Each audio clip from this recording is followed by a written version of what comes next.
Putin's price hike is hitting Americans at the pump. Because of Vladimir Putin, gas prices are up nearly 90 cents since January. And right now, the oil and gas industry is sitting on nearly 9,000 unused but approved permits for production on federal lands. There are more than 12 million unused acres they have a right to drill on that are unused. It's time they use them. U.S. oil companies made nearly $80 billion in profit last year. That's all public information. Some are investing, but others say they won't, and it doesn't matter what the price is. One CEO even acknowledged they don't care if the price of a barrel of oil goes to $200 a barrel. This is not the time to sit on record profits. It's time to step up for the good of the country, to invest in immediate production that we need to respond to Vladimir Putin, to provide some relief to customers, not investors and executives. Sounds awesome, stunning, and brave. But she knows as well as I do, these permits are issued before exploration, meaning that the oil companies don't know if there even is oil on the land when they get the permit. So if they don't drill where they didn't find anything, that's of course because they're evil and the enemy of the people, like Vladimir Putin, who of course sanctioned the American oil imports, as we all know, and decided to not further subsidize the oil industry, as we all know, since the green energy can already be produced, as we all know.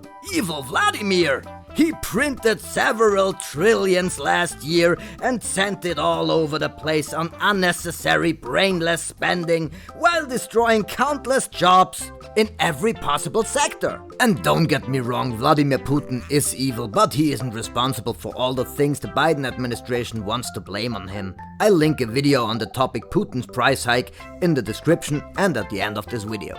What specifically can you point to that has worked to bring down inflation? Well, there are a number of steps we've taken. If you compare month to month, we've seen inflationary pressure or inflationary numbers go down month to month, even as we looked at the year-to-year numbers go up, which we entirely predicted. Believe it! Why did you guys decide to rebrand the rising gas prices as the hashtag Putin price hike?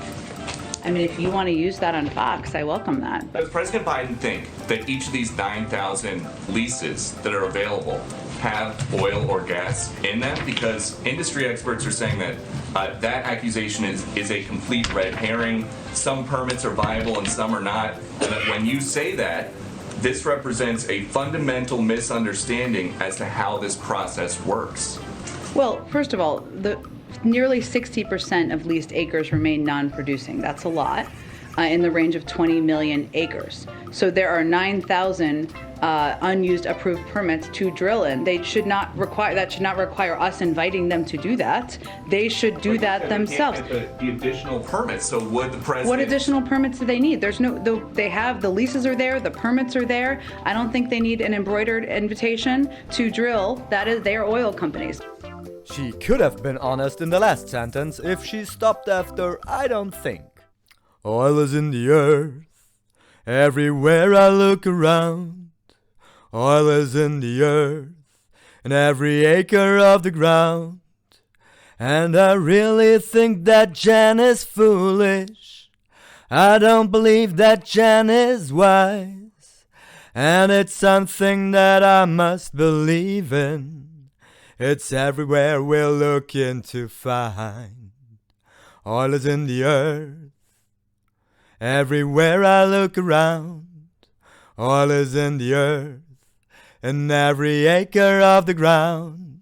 We are in regular touch with these social media platforms. We've increased disinformation research and tracking within the Surgeon General's office. We're flagging problematic posts for Facebook that spread disinformation. Don't fret, everybody. The champions of truth have their boot on the neck of free speech. So I want to know what the job is like versus what you expected it to be like. Well, I'm a human being. Hold it right there. We would need the fact checkers to thoroughly investigate her biological specifications to approve her claim. Let me know in the comments what you think about it. Is Jen Psaki a human or not? For now, I'll let the doubt benefit the accused. But since her sentence just started, she needs to get to the end of it without lying. She even made the Rumpelstiltskin laugh. Maybe he knows something about her humanhood we don't. So even though every day I try to be completely even-keeled, and always my objective per the president's direction is to treat people with respect and take questions and provide accurate information, that's my goal every day, but I'm also a human. Well, that sounds pretty incorrect. Providing accurate information every day is her goal? Really? I'll spare you any further clips of this specific interview. It continues as a puff piece on the Stelskins and Orange Woman's honesty and integrity, which has quite some comical value in an ironic fashion. And I'll leave it at that for today, ladies and gentlemen. Of course, I could go on about her lies all day, and maybe I'll do another video on the topic soon. Let me know in the comments if that's something you would be interested in. If so, in the meantime, you can check countless lie compilations of her, which are already online. They call them White House press conferences. Until then, like, comment, subscribe. Have an awesome day. See you next time.